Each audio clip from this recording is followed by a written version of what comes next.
As part 2 of our exploration of visible queerness, I am including trigger warnings for the following episode pertaining to discussions of murder and the HIV and AIDS crisis of the 1980s and 90s, as well as use of homophobic slurs.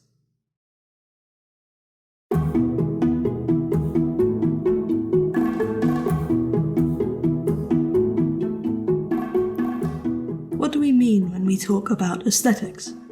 Aesthetics are most specifically described as the philosophical study of beauty and taste.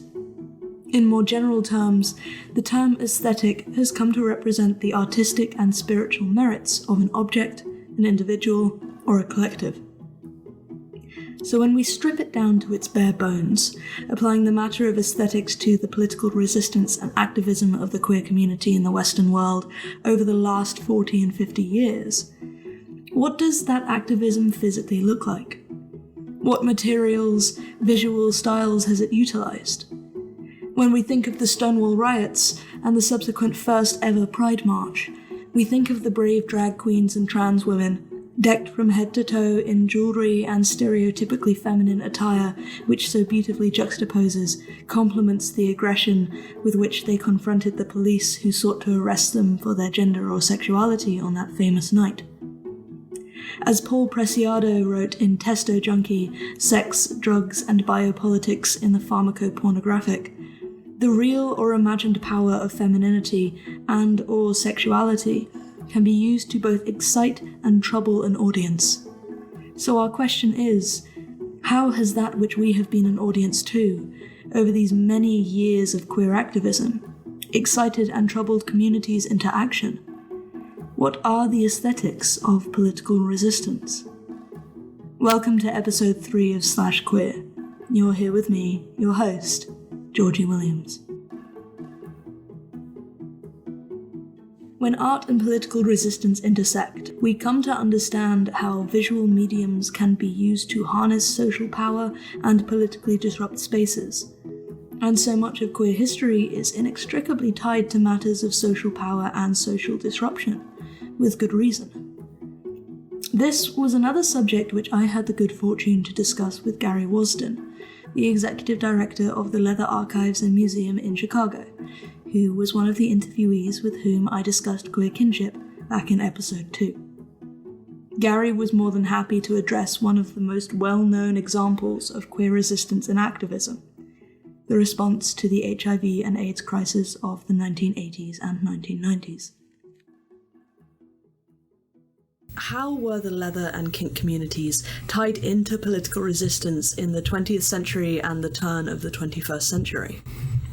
Well, I think you'd probably find a somewhat different answer from different people, but I think at its essence, the leather community, the kink community, and we often use leather as an umbrella term for leather, kink, BDSM, have always been associated with power and power dynamics, and especially in late 20th century during the AIDS crisis, that was probably one of the most visible moments of the leather community stepping forward, and people in the leather community being more politically active and being among the first that stepped up to fight back, to push back, but also to care for the community, to be the ones to step in. And, I think that comes from a lot of different places, and certainly they weren't the only ones, certainly the trans community, drag queens, but I think the common theme there of marginalized peoples, of those subsets of marginalized groups who found that voice in their community, and for us really in the leather community to find the strength to push back and to get involved. And I think a lot of that power comes from being marginalized. Certainly not true for everyone, but you do often find people who are oppressed who look for those sources of power and find ways to overcome and fight back, and that translates into political power in so many instances, but most especially in the leather and kink communities.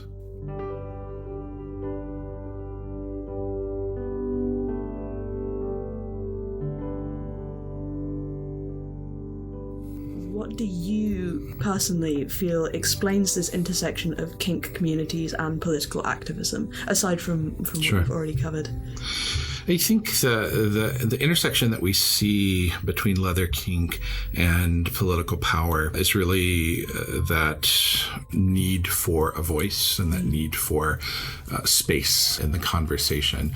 And, I think for many of us, the realization that there was never going to be an invitation to join in that conversation was obvious really from the start. And that if we wanted to be there, if we wanted things to change, we had to step up and make that change. And I should say, I'm using we, I'm part of that community, but of course, people who came long before me are the ones who really did, the heavy lifting in this. But, I think it's that realization that comes from feeling like there's not a place for you that pushes people to carve out and create that space for themselves. A lot of that builds just from years of frustration, of anger. And certainly, I think if we look at what has come out of the tragedy of the AIDS crisis, that for many people, I think was a motivator, because in the past, what had just been feeling like, being left out, having to hide, turned into watching friends and family members die and seeing, your population decimated, really led people and in some instances forced people to step up and fight back. And certainly the leather and kink communities were hard hit by this. And it pushed people to a point of saying it's no longer a choice. We have to speak up. We have to be involved. We have to push back, or literally we will not exist anymore.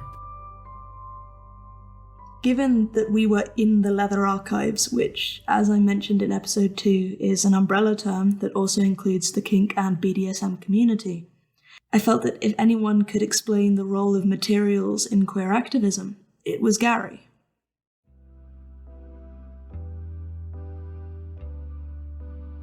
So how do you feel that aesthetics and physical materials such as leather play a role in social visibility and political resistance? When we talk about leather, really in particular, there is a real physicality to leather. And while that's not everything, it is an important piece of the leather community. And, there's lots that's sort of said about this, and I don't think most of us really think too much about the sort of physical nature of putting on leather. But, if you think about why leather exists as clothing to begin with, it's durable, it's strong, it's tough. It was worn specifically because it provided that protection, that layer of protection. Then, yeah, that's exactly how we describe ourselves as leather people.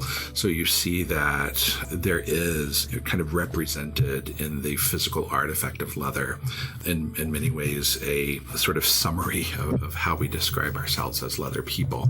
And it is that sort of empowerment. It is that donning something that provides a level of protection. And, even though the concept is different for many people, I think almost anyone who wears leather can describe that there is a distinct change in the way you feel when you put it on. It's you're a different person when you're wearing leather. You behave differently. You carry yourself differently. You feel differently. Your self-confidence is different. And it's just that sending a message to others who see you and how they respond and react to you that feeds into how you see yourself and what it means to you personally. So I think that connection with the actual leather that we wear really does translate into how we describe the whole reason that leather as a community exists, specifically, I think, in the LGBT population. Most of what we do and we talk about, we've built culture and traditions around the leather. For many people, it's less true, I think, today, and you find arguments about it to whether or not how important some of these traditions are. But, being being gifted your first piece of leather was always kind of a rite of passage of coming into the community for many. And, for myself, it was, being gifted my first cover, and that sort of moment where a piece has a greater meaning behind just the sort of, again, physicality of putting on your head, but everything that it represents and the fact that it ties you to other people. And it's a visual clue. It's when you go out and you're wearing leather and you see other people wearing leather, it's a visual clue that we're connected. Even though I don't know you, I don't know who you are, there's something that ties us together. And, at the end of the day, that's what a lot of us are looking for, is that feeling of community and other people who we can make, a connection with, either just for a few hours, a night, or a lifetime. I was interested in asking Gary about how these histories were being recorded and preserved at the archives. Because when we talk about visible queerness or visual aesthetics, we need to address what it means to be visible. If we were to align our perspective with the assertion of French philosopher Michel Foucault and state that visibility is a trap, one could argue that being visibly queer, despite being a form of powerful social disruption and, at times, political resistance, also makes the visible individual vulnerable, at risk, and subject to disciplinary forces outside of their accepting social circles. With this in mind, I decided to question Gary about how pseudonyms play a role in the preservation of histories and of desired anonymity. With regards to the use of pseudonyms in the archives here, how do you navigate the anonymity of individuals who have been engaged in these circles, but still try and destigmatize the histories? Because I feel like it can be difficult to counterbalance giving people the privacy they need, but also effectively recording these histories and documenting what occurred. How do you work through that from an ethical standpoint? The use of pseudonyms, or as we more commonly sort of call them in practice, scene names that people refer to themselves, it is complex. It's complicated, both in real life as well as in an archival collection like this. It presents challenges, but there are also incredible benefits to us. And people use scene names for different reasons and pseudonyms. And sometimes it's not necessarily because of anyone trying to hide or a need for anonymity. I myself often go by Daddy G, and many people know me as that. Many people who don't know my name know me as Daddy G, and it's not for any reason of trying to hide my name or hide who I am. It's just almost like a nickname that people have taken to.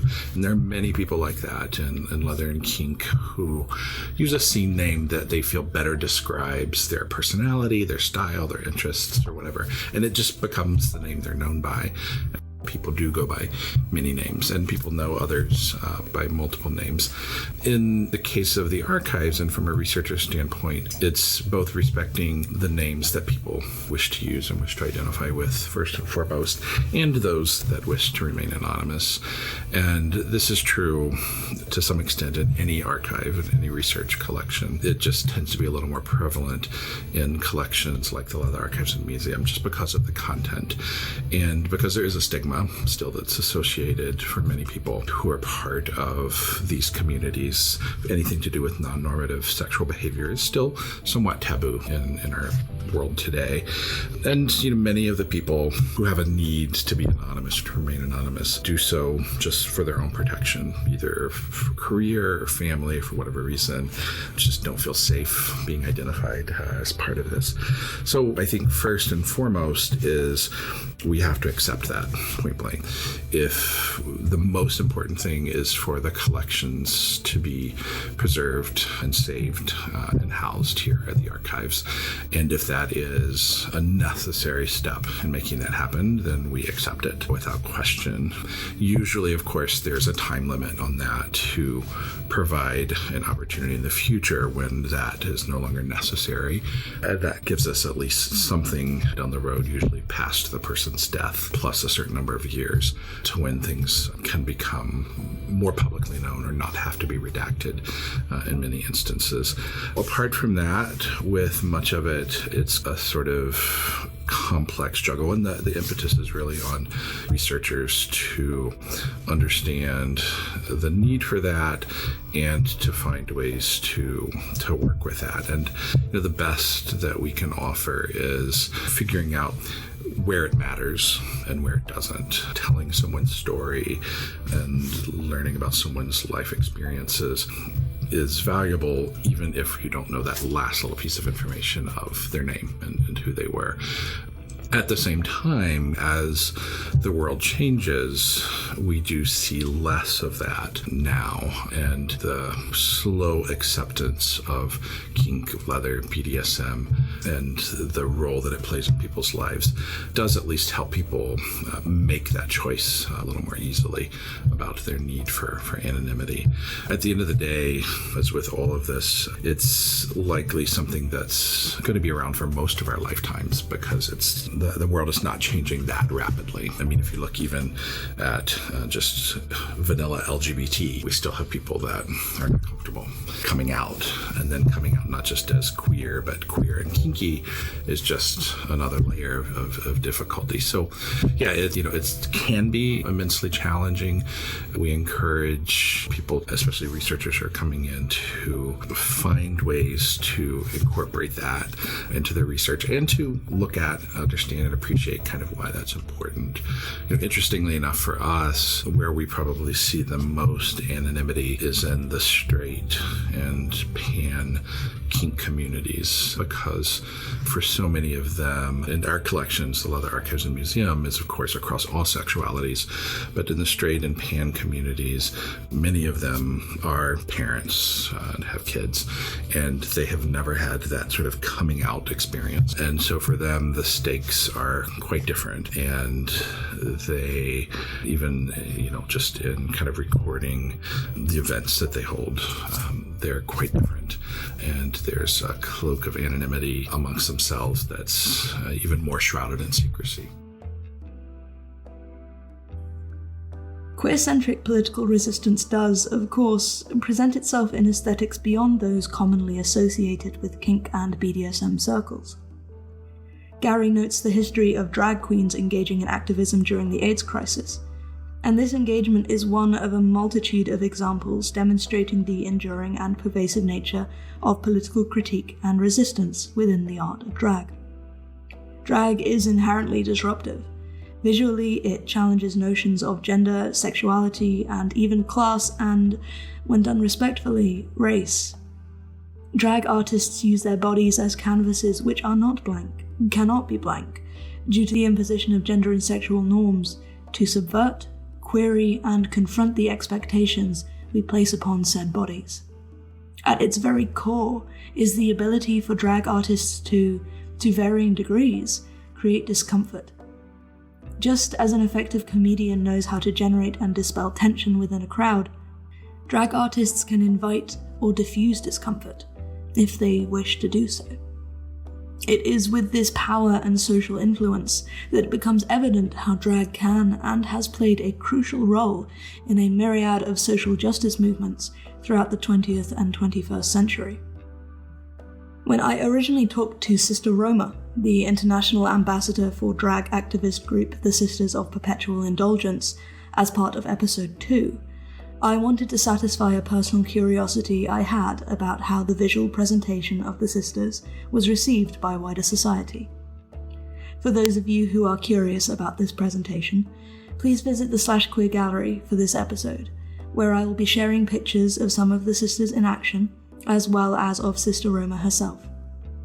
The visual presentation of these activists as drag nuns is a perfect example of a community challenging ideas about femininity and religious power, creating and potentially diffusing discomfort, and utilizing their aesthetics as a mechanism for generating awareness through their activism and advocacy.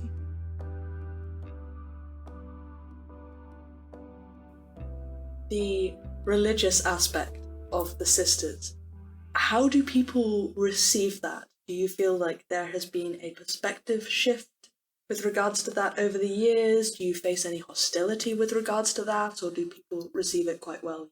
Oh no, everybody loves us. No, it's a huge. So we are men mostly. Well, we have all members of all genders: men, women, transgender people. Most of us are men presenting as women, presenting as nuns. So it's very emotional. It's very controversial. It's always been. It can be very divisive, and it can be very shocking to a lot of people because there's so much iconry involved around the Catholic religion and presenting yourself as some sort of holy order. So some people just don't get it, and they refuse to get it. They'll never understand that we're not making fun of nuns. We are nuns. We're serving our community where they live in the best way that we know how. We work with the youth and with elders and with intravenous drug users and people who are displaced and living on the streets, and we do all of the things that good intended nuns do. That the sisters take the best part of religion and put it into use. And I have had experiences with traditional nuns who will come up and thank me for the work that I do and recognize me as a sister and really appreciate us. But there has been a shift overall, not just in the religious community, but also in the gay community and the community at large regarding the sisters. And it sort of probably also mirrors the change in drag overall around the world. It's just become more accepted and more appreciated for different reasons. So that's encouraging. To better understand what it is that the Sisters of Perpetual Indulgence do, I also talked to Sister Purrr Do. Sister Purrr Do, who I briefly mentioned in episode 2, is the director of the LGBTQ Center at Purdue University in Indiana. As before, not the same spelling. Sister Purrr Do is a powerhouse of activism who has been engaged in direct action and advocacy pertaining to queer issues for several decades now, and establishing an LGBTQ center at a university situated in the middle of a Republican stronghold state is no small feat. Purrr Do was more than happy to indulge my curiosities about what drag activism actually looks like. What is the praxis of the Sisters of Perpetual Indulgence? In other words, what beliefs and ideas do you apply as part of your activism, and what does that application look like? The idea behind the sisters and the world of the sisters is that we do our activism, we are engaging the world through joy. And I think that it's a very simple concept in how it sounds, but in fact it's actually quite complex in how it sort of works its way into the world. And so, we show up, some of us paint, some of us do not paint our faces. We wear our, coronets, the headpieces that we wear that represent our houses. We may choose to wear jewelry or other forms of decoration. But when we engage people, we try and engage people through levity, through humor, through wit, and through wisdom in ways that shed light on some of the types of challenges that we're experiencing in our country and in the world, some of the ways that we may stereotype or have bias and experience oppression. And we try to engage all of this, like I said, centered through this one word, joy. And that can be hard at times, but when we do it successfully, I think we have the opportunity to bring people together and to also, as sisters, build community. And I think that is a very unique experience when it comes to the type of activism that we do as Sisters of Perpetual Indulgence. And so that for me has been, I think, one of the most exciting and interesting parts of being a sister.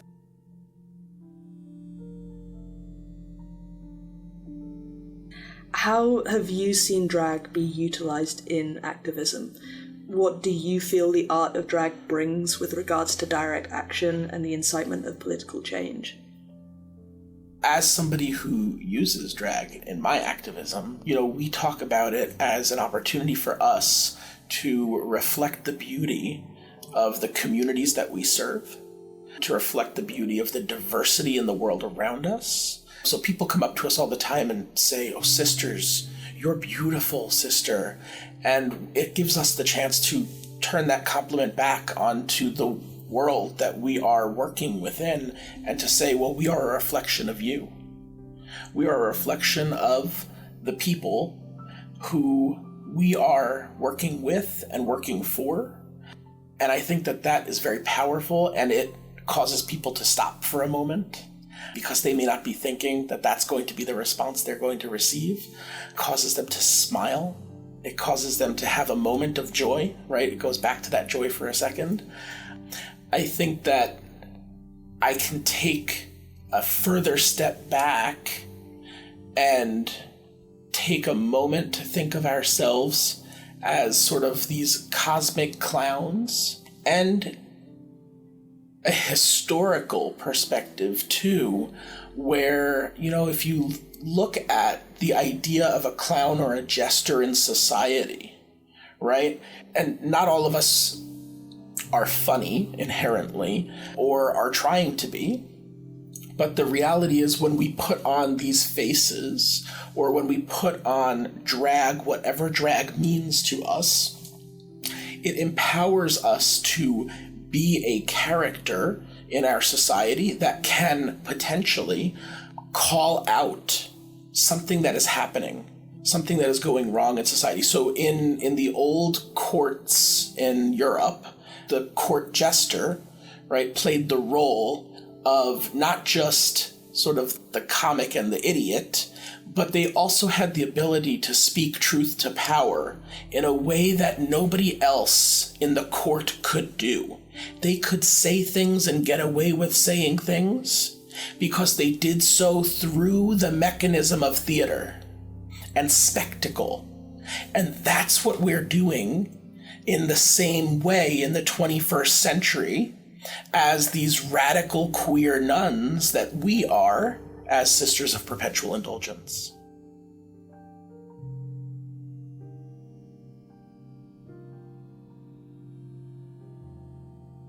So, to go on to my final question, I wanted to ask you, what do you think explains the enduring history of the sisters? Do you feel that they still have a role to play in activism and political resistance as we enter the next decade? The order is growing at a rate that is incredible.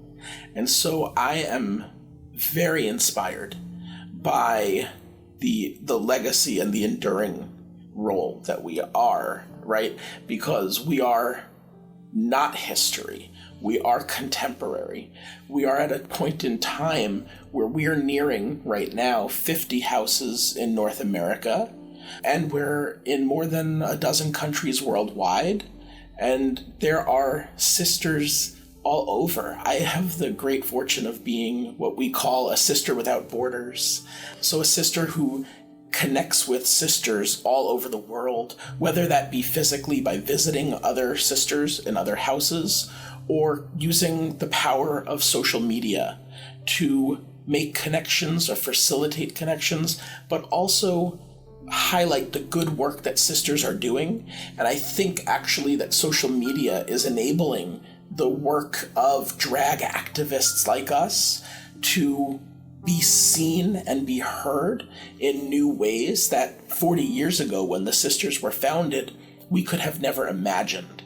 And so I think that our enduring legacy will only be to continue this exponential growth that we're seeing today.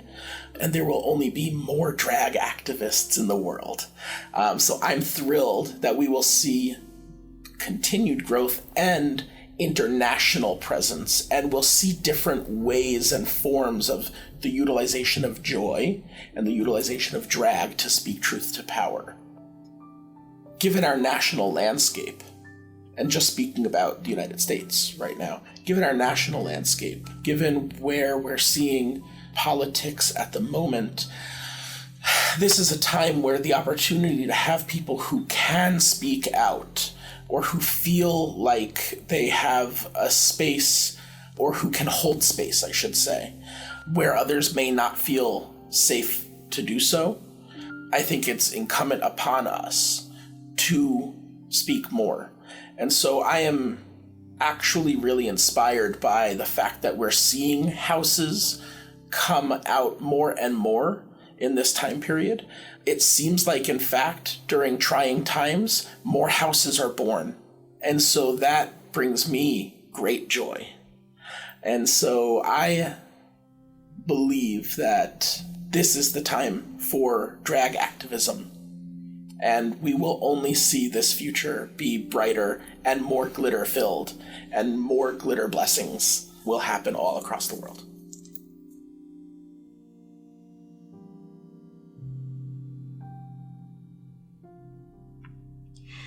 For those curious about what a glitter blessing is, please visit the gallery for this episode on the /queer website, and you can see my very own blessing which I received from the sisters. When I was blessed by Sister Purrr Do, she used a vial containing a mixture of glitter from multiple houses of sisters from all around the world, as well as dirt from the ground at concentration camps from the Second World War, eyelashes from drag queens present at the Pulse nightclub shooting, and even fragments of wood from the post Matthew Shepard was tied to when he was tortured and murdered for being gay back in 1998. Being blessed by the sisters felt both somber and joyous, powerful and affirming. During my time in San Francisco, I met a whole host of sisters with stories to tell. Among those, Sister Fagula, who, as a 71-year-old woman, has been present at a whole host of major American events where queer history was made. She even showed me the scar on her chin from her participation in the White Night riots, which took place in San Francisco as a response to the lenient sentencing of the man who assassinated Harvey Milk, one of the first openly gay elected officials in the United States. But through all I learned about who the sisters are and what they do, I feel like a glitter blessing truly encapsulates the ethos of the sisters. That suffering and joy are not opposites. We can honor the former in the process of generating the latter. There may be dirt trodden deep into the grooves of queer history, but there is glitter there too. Before I left San Francisco, I had the fortune to meet one more person who, to me, was also exemplifying what it meant to use queer aesthetics to enact political change. And this person was Lindsay Bursina, the youngest ever elected politician in the state of California. As an openly queer politician, Lindsay has been using queer aesthetics to enact political change, and has arranged a drag show in Santa Rosa in February, starring RuPaul's Drag Race winner Trinity the Tuck, which also doubles as a voter registration event. Lindsay has kept the ticket prices low at only $25, including the meet and greet. When I asked Lindsay why it is that she chose to combine drag with political engagement, she explained to me that, and I quote, "As I got into politics and coming out as a queer politician, I noticed that the lack of representation wasn't just among young people and people of colour, but the LGBT+ community as well. As an avid Drag Race fan, I knew that the contestants all had huge followings and a huge voice, with thousands or millions of people looking up to them for guidance. So I decided that I would take what I knew as a politician and about the world of drag and put them together. Now, there have been a few voter registration organisations that have been utilising drag queens, but this is completely separate. I'm not targeting just people that go to drag shows, I'm targeting everyone. This is to open the minds of the close-minded, to reach those that can't afford $100 plus for a ticket. And it's different from those organisations because my biggest connections are with Congress. I am close friends with many senators and congressmen who have been so excited about this and are wanting to expand their horizons. What moved me about Lindsay's project is that this was not just about encouraging individuals to engage in politics through drag. It was about exposing individuals within the world of politics to queer culture. This event would be a cultural transaction which could narrow the divide between young queer voters and their representatives in Congress. This was about common ground, destigmatizing the stigmatized, and enacting political change through the visual arts. Lindsay was assisting young people in having their voices heard, undeniably. But this was a two-way street. She was also demonstrating to the people in power that the arts can be used to inspire, organize, and motivate the people. There is, of course, a long and pervasive history of our people walking many miles at rallies, at protests, at sites of conflict, in wigs and high heels. Symbolism occurs when an image comes to represent a movement, a resistance, and between the work of leather community members and drag activists and performers, it becomes clear how these aesthetics are coming to represent a collective of people who fight back against their oppression, who are unapologetic of their queerness, and are using their power to create platforms upon which many of us can stand alongside them. We owe so many of our human rights in the modern day to those who came before us, those amongst us now who use art and visuals to challenge, to confront, to organize and empower. Art and politics are indivisible. And when we are brave enough to use the former to address the latter, change is possible. We are heard and seen now, as a consequence of the actions of those who demanded they were seen and heard before us.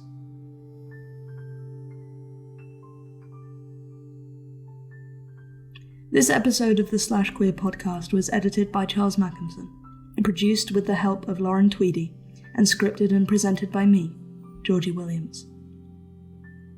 A very special thanks to fellow researcher Kate Parker for contributions to content and script. Many thanks once again to Gary Wasdin at the Leather Archives and Museum in Chicago, as well as the Sisters of Perpetual Indulgence, most notably Sister Roma and Sister Purrr Do for their interviews.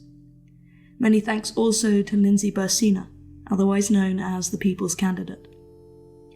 I would like to take this opportunity to include a very relevant outtake from my interviews with Sister Purrr Do and Sister Tara Newhall, in which Purrr was admiring her Swarovski crystal jewelry during a microphone test. I mean, the depth of joy. I agree. Because you could look into these things forever. Yeah. And I would never work. I would just gaze upon them. So what you're saying is that the crux of Marxist revolution comes in Swarovski crystals. Correct. None of us can do a day's work. Just as long as we have our What would be incredible, actually, is if... Thank you to everyone who has made the US leg of this podcast tour so special. We look forward to bringing you episode 4 and 5 in January and February 2020, as we start our research into the queer histories and cultures of Japan. One last note before we wrap up. As of episode 3, I have now launched a /Queer Patreon. As many of you will know, this entire trip is a self-funded venture, coming out of 6 years of my savings, which were initially set aside for my PhD, which I will be commencing in 2020. So every leg of this journey, every piece of equipment, every aspect of this project thus far has come exclusively out of my own funds. Of course, I am more than happy with this, as /Queer is a passion project. And it is a joy to be spending my money on creating something that matters to me. That said, if you do enjoy this podcast and you wish to contribute in any way to supporting this venture, it would be lovely to have your support. You can find the /Queer Patreon at patreon.com//queer. That's SLASH, queer. The link is also available on our Facebook, Instagram, and Twitter pages. It would mean the world to have your support. This episode was recorded on location in Chicago, Illinois, and beautiful downtown Oakland, California. Music in this episode was composed by Kevin MacLeod. If you enjoyed this episode or have any feedback, please get in touch on Instagram or Twitter at @/queer, or email us at /queer@outlook.com. As always, until next time, stay kind, stay radical, and stay queer.